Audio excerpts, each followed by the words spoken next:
Bonsoir à toutes et à tous. Suite à l'utilisation du carnet de parcours du Golf National lors de l'Open de France, on a pu voir qu'il fallait récupérer tout un tas d'informations, notamment de distance. Alors je vais vous présenter un outil très intéressant qui s'appelle Google Earth et voir un petit peu comment l'utiliser pour analyser ces différents parcours.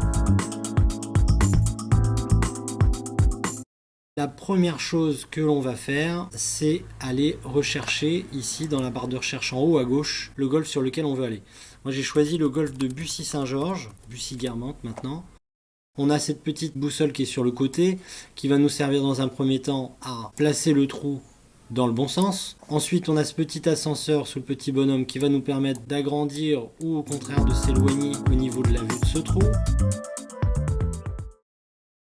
Alors, trou numéro 15 qui est ici, les différents départs se trouvent là, les deux bunkers de fairway se trouvent là, le green et son bunker de green.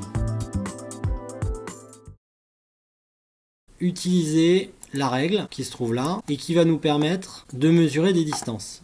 Les distances que vous aurez généralement sur un départ sont des distances qui sont exprimées d'un plot de départ qui est installé sur le départ et qui va être donné au milieu du green. Donc vous remarquerez que sur un par 3, on va par exemple vous annoncer 175 mètres pour le par 3. C'est une distance du plot blanc qui est sur le côté du départ jusqu'au centre du green. C'est surtout pas une distance qui est à l'entrée du green. Alors première distance qu'on va choisir, c'est déjà de savoir quelle distance fait ce trou-là.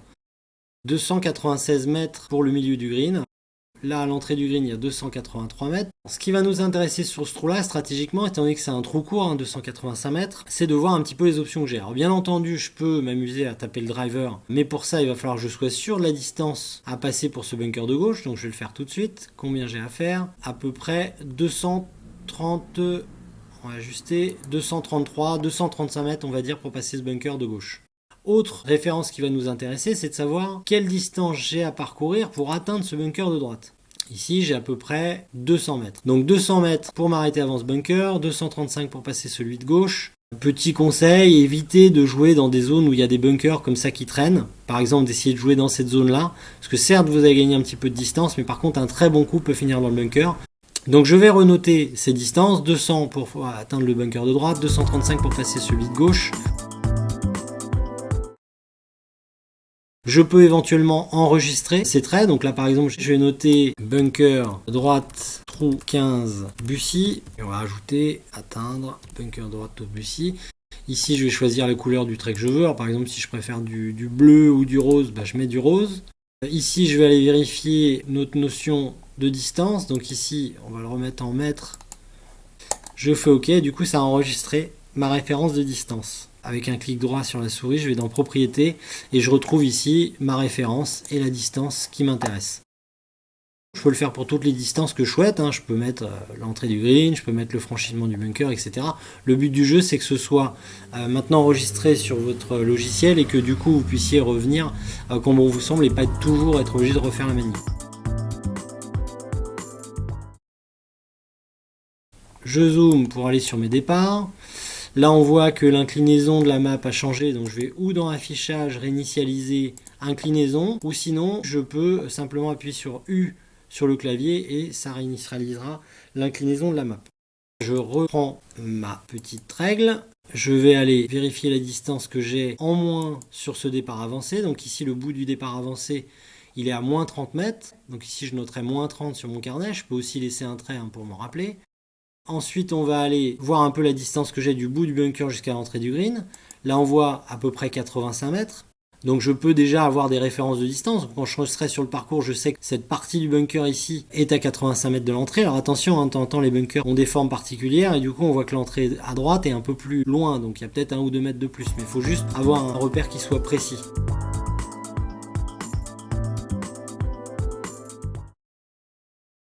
Première chose, c'est que ce green, comme tous les greens quasiment, sont pas droits. Donc du coup, votre entrée de green, c'est toujours la partie la plus courte ici, à droite, et non pas le milieu du green qui est ici.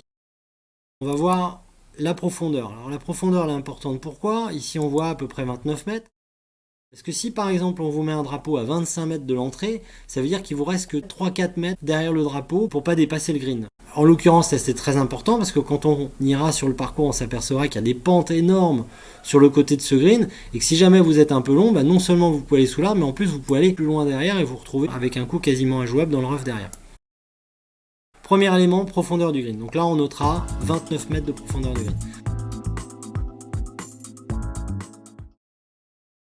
On a vu qu'ici, le green était un peu plus avancé, c'est d'essayer de repérer ce que j'ai comme distance en moins à faire. Donc là, on voit 26 pour, on avait dit 29, donc ça veut dire que j'ai 2-3 mètres de moins ici. Donc ici, je peux mettre un petit plus 3 pour me rappeler que j'ai 3 mètres de plus à franchir sur la partie gauche. Autre élément que je peux prendre, c'est à quelle distance se termine ce bunker. Ici, c'est pas forcément très intéressant, mais sur d'autres trous, ça va être des informations très intéressantes. Donc là, on a 19 mètres pour franchir ce bunker.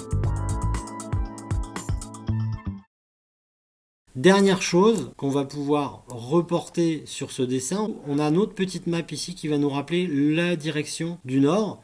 Par exemple, vous pouvez simplement rapporter le trou ici et voir que le nord est à peu près à 50-50 de la droite pour vous situer. Ce qui vous permettra, avec vos informations météorologiques, de savoir précisément d'où vient le vent. Voilà pour ces différentes informations.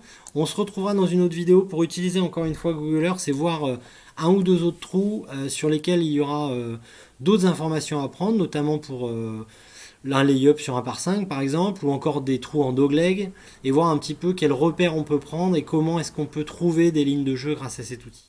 N'hésitez pas à aller faire un tour sur votre parcours, valider un petit peu les stratégies que vous avez, peut-être valider des distances de bunker ou d'obstacles d'eau que vous pensez connaître et vous serez peut-être surpris de voir qu'ils sont plus loin ou moins loin que ce que vous pensez.